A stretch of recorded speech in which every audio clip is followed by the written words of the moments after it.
तो ये कहते हैं कि राम जी को मैं लाया हूँ, तो ये राम जी को इनकी औकात हिला देंगे। जो झोला लेके आए हैं, पता नहीं झोला में क्या लेके आए हैं। झोला में कुछ लेके चले आएंगे तो कुछ गारंटी नहीं है। कौन सी गारंटी दिखा दें वहाँ पे?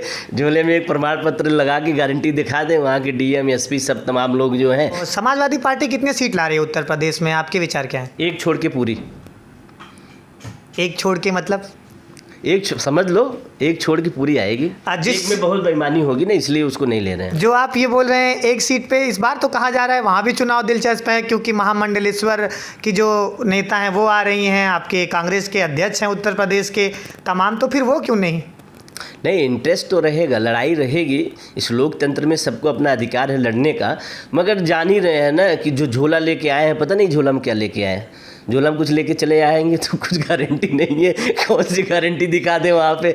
झोले में एक प्रमाण पत्र लगा के गारंटी दिखा दें, वहाँ के डीएम एसपी सब तमाम लोग जो हैं उस गारंटी में आ जाएं।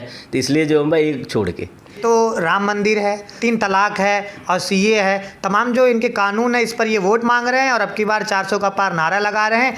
लगातार ये भी कह रहे हैं कि जो राम मंदिर है ये कोई नहीं कर सका, 370 कोई नहीं हटा सकता, शांति के साथ सारे काम हो रहे हैं, जनता इस पर वोट देगी। अब ये बताइए, ये देश के लॉ एंड ऑर्डर पे सवाल उठा रहे हैं ना। राम मंदिर का फैसला किसने दिया?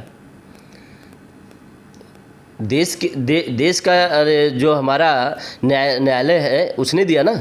लेकिन ये तो कह रहे हैं हमारे सरकार में आई है, इतना दिन 70 साल कांग्रेस चंदा वसूले हैं।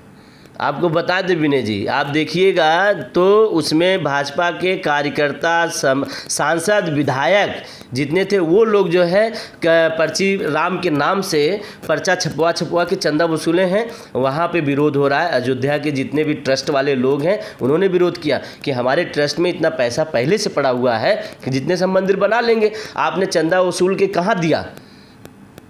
चंदा वसूल, ये सवाल है। ये कोई पूछता नहीं है, कोई वो बोल रहा है कि ये पैसा जो वसूले हैं ये पैसा गया कहाँ? ये भाजपा के पार्टी के फंड में गया या फिर इसके बाद अयोध्या जी के ट्रस्ट में गया? अयोध्या मंदिर के, क्या वो ट्रस्ट वालों से पूछिए ना। मंदिर में इतना पैसा स्वयं है कि जैसे ही कोर्ट का आदेश आया तो वहाँ की जो संस्था है, वहाँ की ट्रस्ट है, उन लोगों ने पैसा निकाल के तुरंत जो है काम चालू किया। और राम जी के प्रति आस्था रखने वाले लोग, जैसे हम सभी लोग हैं, सब लोग जाके खुद वहाँ ट्रस्ट में पैसा दिए कि नहीं मंदिर बनवाइए, सब कुछ करवाइए। उसमें भाजपा का क्या है? हाँ, ये है कि इनकी सरकार थी। जैसे हम गांव के प्रधान थे, हमारे गांव में कोई काम होता था कि भाई प्रधान जी हैं, खड़े हो गए, तो ये हुआ कि प्रधान जी, तो प्रधान जी केवल खड़े हुए अध्यक्ष थे वहाँ पे। तो खड़े होने से वो बनवा थोड़ी नहीं दिए कोई काम। हर काम तो कहीं न कहीं सरकार से ही होके आती है ना। तो ये खड़े हो गए। अब ये आए 10 साल हो गया, 2014 में आए। और राम जी कब आए? ये तो हम आप दोनों नहीं जानते, शायद नहीं जानते ना, मगर ये बताते हैं कि राम जी को मैंने लाया है। ये 2023 में लेके आए हैं राम जी। इनसे ये राम जी से बड़े हो गए हैं, कह राम जी को हम लाए हैं। ये राम जी से बड़े हैं? आप बताइए थोड़ा सा। अब मेरे हिसाब से तो राम जी से बड़ा कोई नहीं है अपने धर्म में। नहीं है ना कोई धर्म में। तो ये कहते हैं कि राम जी को मैं लाया हूँ, तो ये राम जी की इनकी औकात हिला देंगे। ये सब सिर्फ चुनावी एजेंडा है, चुनावी डंडा है, वही चला रहे हैं और डरवाते हैं ये लोग, और डरवा के धमका के वोट लेते हैं और बताते हैं, लोगों के दिमाग में भ्रम फैलाते हैं। और ये भ्रम फैला के न तो नौकरी देंगे, न तो स्वास्थ्य देंगे, न शिक्षा देंगे, न किसानों को एमएफसी बढ़ाएंगे, और ना तो फिर इसके बाद गरीबों के लिए जो है राशन की व्यवस्था करेंगे। और अभी भी ये बताते हैं कि हैंगर इंडेक्स में देखिए कि भारत नंबर 1 पे पहुंचने जा रहा है। आप बताइए, 80 करोड़ लोगों को ये लोग बता रहे हैं कि हम राशन भी दे रहे हैं। तो सबसे भूखे तो जब भारत में है, तो कहाँ ये जो हैंगर इंडेक्स में बता रहे हैं कि हम सबसे आगे निकल गए हैं? हाँ, आगे निकल गए हैं आप। सिर्फ भूखमरी में, गरीबी में, यहाँ पे भारत में सबसे पीछे आप हैं।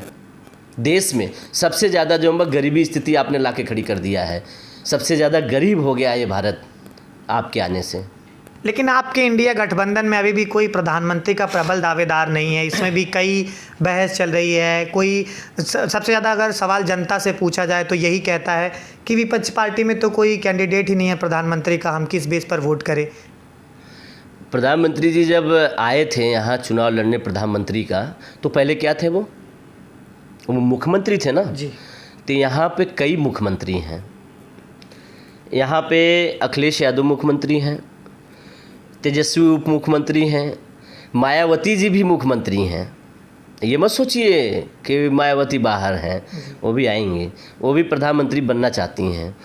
और फिर इसके बाद बंगाल वाली ममता बनर्जी जी हैं। इसके बाद तमाम जो इंडिया में उद्धव ठाकरे महाराष्ट्र में वो भी मुख्यमंत्री थे। तो यहाँ पे सब बैठे हुए हैं जो प्रदेश को चलाया है। अब प्रदेश और देश को चलाने का कोई अंतर नहीं होता, क्योंकि देश जो है प्रदेशों से ही चलता है, प्रदेश से ही देश चलता है। तो देश में प्रधानमंत्री की इंडिया में कमी नहीं है। हम तो इंडिया कह रहे हैं, वो इंडी कहते हैं, वो सही से बोल भी नहीं पाते हैं। इंडी, ये इंडी मतलब अभी इंडिया की इंग्लिश अगर बता दिया जाए तो इंडिया की इंग्लिश ये है, तो इंडिया की इंग्लिश इंडी में बताते हैं। इंडी में ई लगता है, आई नहीं लगता, इंडी कहते हैं। तो जब इन लोगों के भाषा पे इस तरीके का है तो ये और आगे क्या सोच सकते हैं? इसका मतलब है कि दूषित मानसिकता के लोग हैं। ये देश के बारे में नहीं सोचते हैं, ये लोगों के बारे में नहीं सोचते हैं, सिर्फ अपने बारे में सोचते हैं और कुछ लोगों के बारे में सोचते हैं। ये यही करते हैं। इसलिए हम जानते हैं कि भाजपा अब की बार जा रही है। और जब मेरे नेताजी कहते हैं ना, अखिलेश यादव जी 14 में आए थे, 24 में ढोल गाजे पीट किनको विदा किया जाएगा, ये जाने वाले हैं।